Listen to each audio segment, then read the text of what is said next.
और कल मुख्यमंत्री जी का जिस तरह का व्यवहार सामने आया, अब तो प्रमाणित हो गया कि मुख्यमंत्री जी महिलाओं के प्रति किस तरह का सोच रखते हैं। जब चीरहरण हो रहा था तो वहां पर जो लोग खड़े थे वो अट्टहास कर रहे थे, तो उसी तरह से भारतीय जनता पार्टी के नेता अट्टहास कर रहे थे। लेकिन सीएम अब वो रहेंगे कि नहीं रहेंगे। देखिए, बिहार के मुख्यमंत्री नीतीश कुमार चर्चा में है। कल इसलिए चर्चा में थे क्योंकि उन्होंने एक मुस्लिम महिला का हिजाब जो है वो खींच दिया और कहा कि इसे हटा। उसके बाद आज फिर से चर्चा में है क्योंकि उनका एक और प्रोजेक्ट आज लॉन्च हुआ है, 7 निश्चय 3। दोनों मामले पर बात करेंगे। हमारे साथ राजद के प्रवक्ता एजाज अहमद साहब हैं।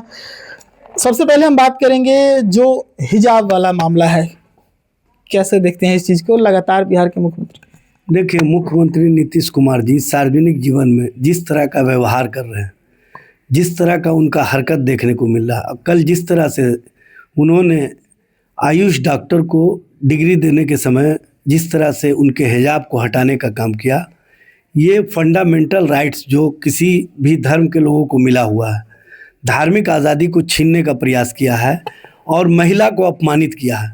महिलाओं को अपमानित करके जिस तरह से भारतीय जनता पार्टी के नेता, जब चीरहरण हो रहा था तो वहाँ पर जो लोग खड़े थे वो अट्टहास कर रहे थे, तो उसी तरह से भारतीय जनता पार्टी के नेता अट्टहास कर रहे थे।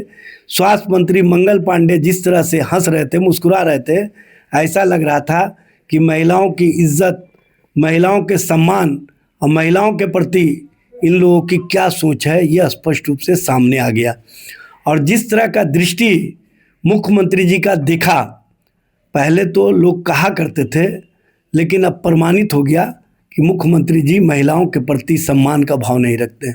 महिलाओं के प्रति उनका किस तरह का व्यवहार होता है, सार्वजनिक जीवन में मुख्यमंत्री के पद पर रहते हुए इस तरह का व्यवहार, इससे स्पष्ट होता है कि बिहार में अब महिलाएं, बच्चियां जो सुरक्षित होना चाहिए, जिसको सुरक्षा का भाव दिखना चाहिए, वो स्वयं सुरक्षा के भाव में नहीं दिख रही है। जब एक बड़े पद पर बैठा हुआ व्यक्ति महिलाओं की सुरक्षा के साथ खिलवाड़ करे, महिलाओं के साथ अपमानजनक व्यवहार करे और उनके मंत्रिमंडल के सदस्य मुस्कुराते रहें, तब आप समझ लीजिए कि बिहार में महिलाएं अब सुरक्षित नहीं हैं। और महिलाएं सुरक्षित नहीं हैं, इसका तो प्रमाण पहले से ही आ गया था, जब मुजफ्फरपुर शेल्टर होम जैसी घटनाएं हुई थी, जब तोन वाले मोछ वाले आज तक पकड़े नहीं गए और आज तक उनका पता नहीं चला। और माननीय सर्वोच्च न्यायालय की जो टिप्पणियाँ थी कि बिहार की इस तरह की घटनाएं मानवता को शर्मसार करता है, अब तो कल सार्वजनिक जीवन में मुख्यमंत्री का ऐसा व्यवहार पूरे देश में बिहार और बिहारियों को अपमानित करने का काम किया।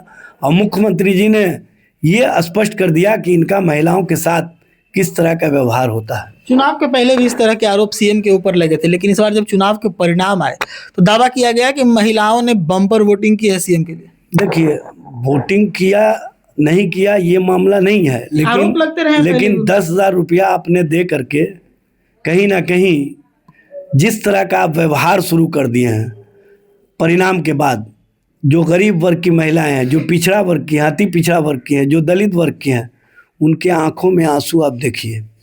वो कहती हैं स्पष्ट रूप से कि 10,000 रुपया दे करके हमारे घर को उजाड़ करके, हमको बेघर करके, जिस तरह की राजनीति एनडीए सरकार कर रही है, ये स्पष्ट करता है कि वो बदले की भावना के तहत काम कर रहे हैं।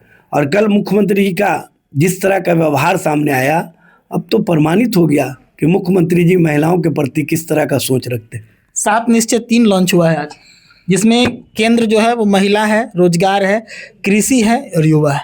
देखिए, 7 निश्चय 1 और 2 पूरी तरह से फेलियर रहा। ये हर घर जल योजना का शुरुआत किए थे, लेकिन हर घर जल तो नहीं पहुंचा। हाँ, हर घर पाइप पहुंचा करके इन्होंने कहीं ना कहीं गरीब और गरीब वर्गों को लूटने का काम किया और उनके साथ अन्यायपूर्ण व्यवहार किया। जिस तरह की राजनीति डबल इंजन सरकार के द्वारा की जा रही है, इससे स्पष्ट होता है कि इनका निश्चय अनिश्चय की स्थिति में होता है।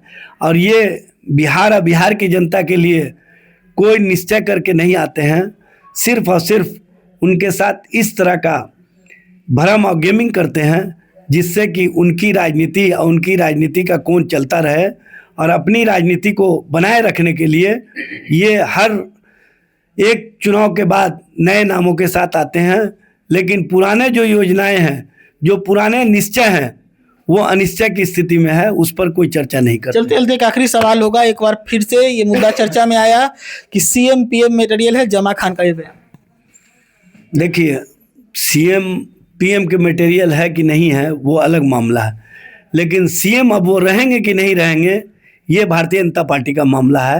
अब भारतीय जनता पार्टी जिस तरह की राजनीति कर रही है वो स्पष्ट रूप से दिख रहा है। अब वो नहीं बर्दाश्त करने के लिए तैयार है कि नीतीश कुमार बिहार का नेतृत्व करें, अब बिहार में वो मुख्यमंत्री के रूप में कार्य करते रहें। चलिए, तो देखिए कई सारे मुद्दों पर हमने बात की। राजद के प्रवक्ता एजाज अहमद खान थे हमारे साथ, और हमने उनसे जब बात की तो क्या कुछ कहा है तमाम मुद्दों पर आप सुन रहे थे। देखते रहिए सच टॉक्स, और भी अपडेट देते रहेंगे आपको।